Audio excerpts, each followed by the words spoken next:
Hi, my name is Jake, and I am a bookish drummer.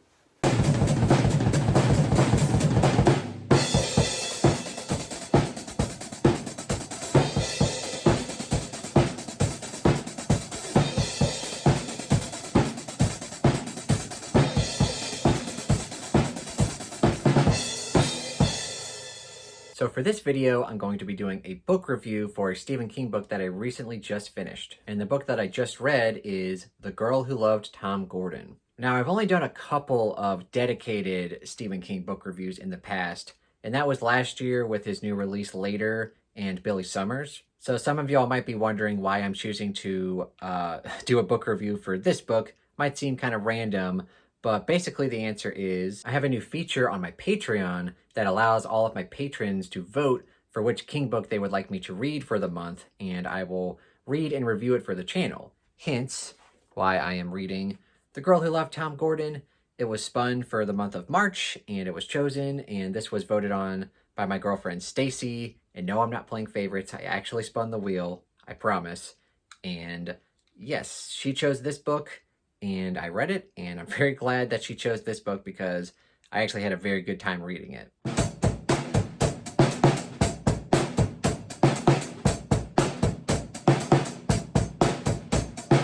So before I get into the actual review for the book, I'll give a little history lesson on my history with reading Stephen King. So I basically grew up watching Stephen King movies at a very young age. My dad let me watch basically any horror movie I wanted. So I was very well versed in King movies growing up. And basically in middle school, I just asked my dad, hey, I know he's wrote a lot of books. Can I start reading some of his books? And he said yes, but a lot of them are definitely more scary and more graphic than the actual movie. And he wasn't sure if I should be able to read them or not. So he actually gave me The Girl Who Loved Tom Gordon when I was like 12 or 13. It was sometime in middle school when I read it. And I kind of understand why he chose it. It's definitely short, which, you know, for a younger person is definitely easier to get into. And it's written from a child's perspective all the way through. So there's another reason. But for me as a young man of 12, I really wasn't that interested in reading about a 9-year-old girl getting lost in the woods, and her favorite sport was baseball, which at the time I was just getting into football, and I'm still not really a huge baseball fan. So reading that as a kid just kind of put a bad taste in my mouth for reading Stephen King, and I really didn't pick up another King book for a long time after that. So really, it was not the perfect book for me to start out with. But the reason Stacy wanted me to read it in the first place is that my good friend Sharon Dwyer read this book last year, and she had a really phenomenal time reading it. She loved it, and I think it was because of the premise of the book, a little girl getting lost in the woods. Reading that from like a mother's perspective, from a parent's perspective, really kind of it was very cathartic for her and very emotional. And so I think Stacy wanted to get my reaction from me reading it as an adult versus me reading it as a naive 12-year-old. So, and it's definitely interesting, the contrast between the two of how I feel now versus how I felt then. And that's basically what this review is going to be about. So, without further ado, let's go ahead and jump right into it.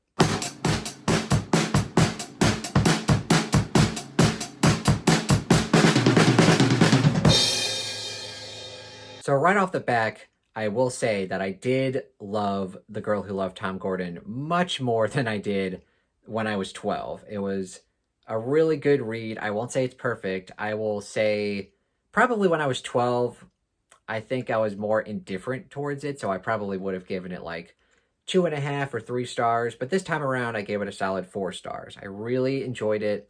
I did have some issues with it that I'll get into later on in the review. But for now, just know that I really enjoyed it, and I'm glad that Stacy chose it for the Patreon pick. So for anyone who doesn't know what this book is about, it's essentially about a 9-year-old girl named Trisha, and she goes hiking on the Appalachian Trail with her mom and her brother, and you quickly realize that there's a lot of family drama going on.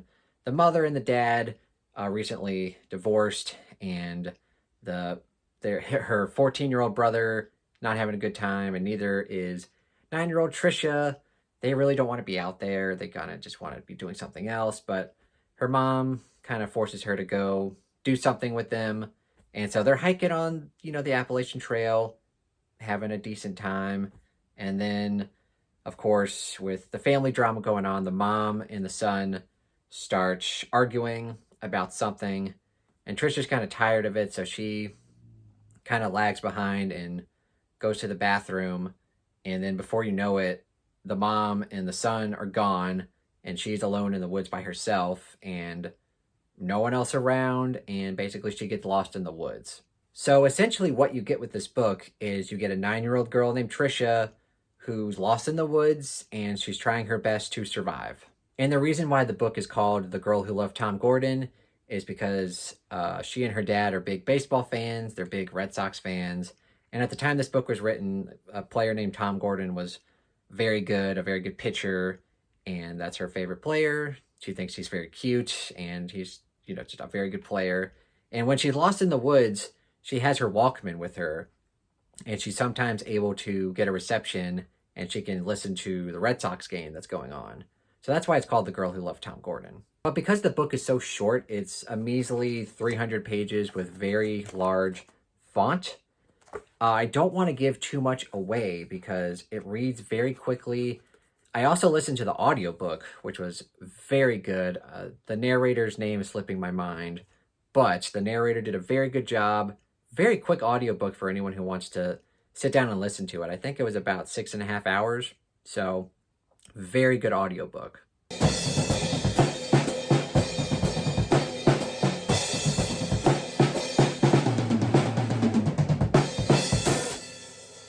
But I think the main reason why this book works so well for me is because King's natural ability of writing kid characters, and essentially that's what you get for the whole book, is a 9-year-old girl's perspective of being lost in the woods. I think he did a fantastic job. And of course, me reading this as a 12-year-old, I couldn't really comprehend how well King writes kid characters because I'm a kid and I don't know, it's kind of hard to explain. But definitely reading it as an adult, like, it blows my mind how well King can write really believable and relatable kid characters. So that's probably the main reason why I enjoy this book so much now. Like, Trisha has now become one of my favorite female King characters. She's really good. And there's definitely some moments that really just get under your skin of like, man, what would it feel like to like be a parent and just have your kid going through this and just being so alone and afraid and just so out of control and out of the element, like what you would do and like how bad you would feel for the kid, your kid, and just it is really scary. I can't imagine reading this book as a parent. That's why I'm pretty sure Sharon, my good friend Sharon Dwyer, she really got upset about this book, and it really hit her on an emotional level just because her imagining that happening to one of her kids has to be just terrifying, right? So I think on an emotional level, King did a very good job with this book. I also like the random flashback moments we get with all of her family, like whenever she's hanging out with her dad, whenever she's remembering hanging out with her dad and remembering, her mom and her brother, right? And her friend whose name's Pepsi, which I think is a really cool name for a friend. Like, her name is Pepsi. That's pretty cool. But yeah, all of those scenes were great, and I do think just overall that King does an amazing job writing with a word count, right? Because this book is very short. It's pretty much like a long novella. Like, I could have included this on my novella ranking, and it would have been very high on the list because it's very short, and I think King just does a masterful job when he limits himself and just writing a very contained story. I think those are his best, and I know people will disagree and say that books like It and The Stand are some of his best, but for me, like, when he writes a very self-contained story, I think he just does a masterful job.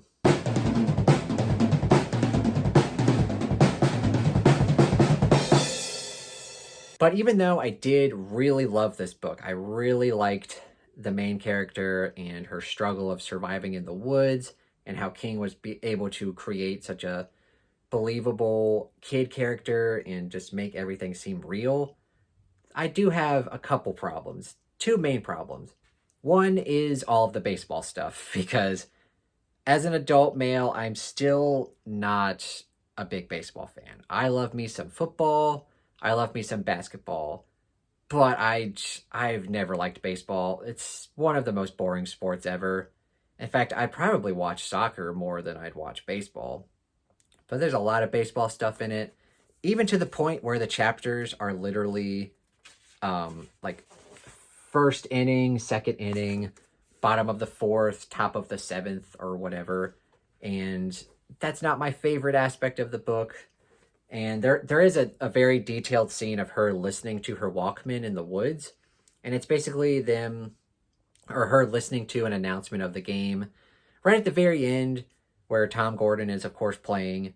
And that whole scene, it was just a snooze fest, because I'm not a big baseball fan. So who knows? Maybe if this book was written like The Girl Who Loved Emmett Smith or something, I don't know, big football player, that would have been cool. But I know King is a baseball fan. That's probably one of my least favorite aspects of him, is that he tends to use baseball stuff. It's again, it doesn't ruin the book for me, but definitely when he goes on and on about baseball, it's a snooze fest. Another aspect of the book that kind of took me out of the story at like random moments is that this book is almost entirely written from Trisha's perspective, but we will get random moments where we don't necessarily get it from other characters' perspectives, but we're told, the narrator tells us how people are feeling, even though there's no way Trisha would know that.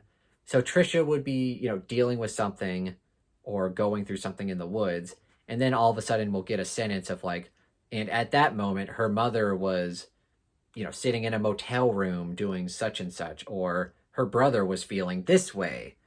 And for me, that little bit, those few sentences and paragraphs, just took me straight out of the story.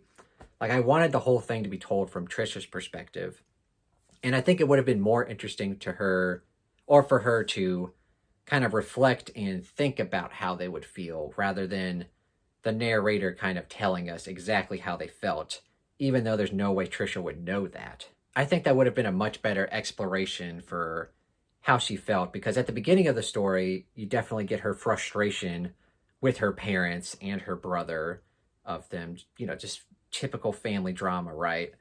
And you get that, but I wanted sort of like a progression of maybe how they would have felt without the narrator explicitly telling me how they felt. I think that would have been better. So that's another minor complaint. And so the baseball references and that aspect definitely took it down to 4 stars. But like I said, it's still a very enjoyable book. I do love this book. And I know for a fact that I will be rereading this in the future, because it's definitely a short book. It's easy to get through. I basically read it in a day, and it's very good. And like I said, Trisha has quickly become one of my favorite female King characters, and she is awesome.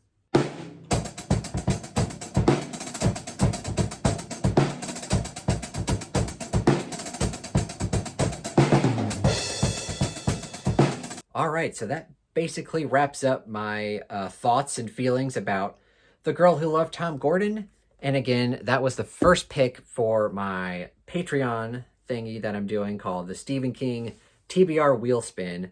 And for, like I said, for anyone who doesn't know, all of my patrons get to vote on which King book they would like me to read and review for the channel.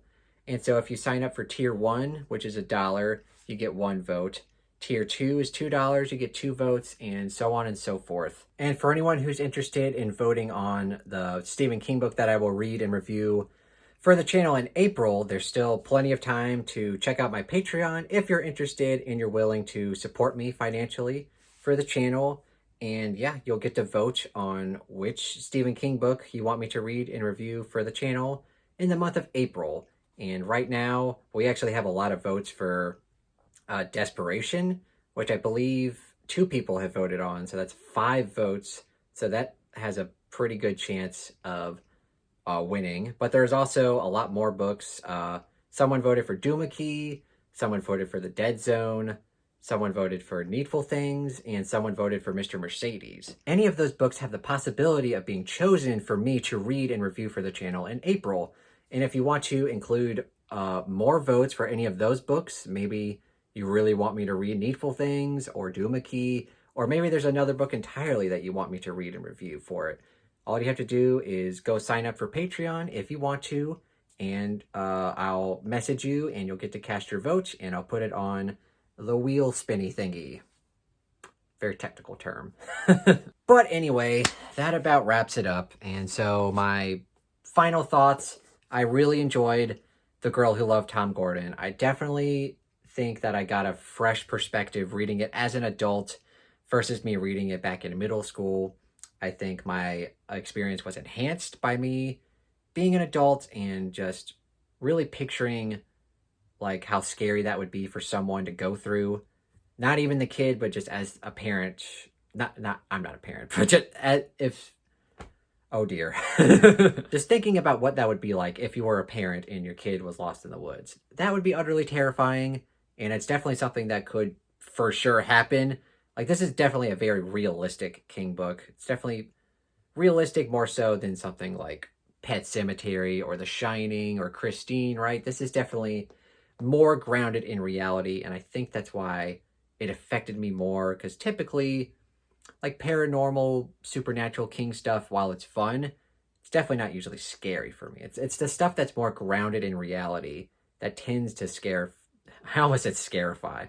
It scarifies me more, guys. But anyway, I did really enjoy this. I gave it 4 stars, and yeah, I'm very glad that Stacy decided that this was the book she wanted me to read. I had a great time reading it. But anyway, please let me know if you guys have read this book, and definitely let me know what you thought of it, whether you loved it, whether you hated it, whether you thought it was kind of meh. Do you like baseball? Because I sure don't, but I loved the book anyway. And of course, if you enjoyed this video, please give it a thumbs up and consider subscribing to my YouTube channel and the Bookish Drummer Discord. And if you'd like to further support me financially, go check out my Patreon page and see what that's all about. But anyway, thank you so much for watching and have a terrific day.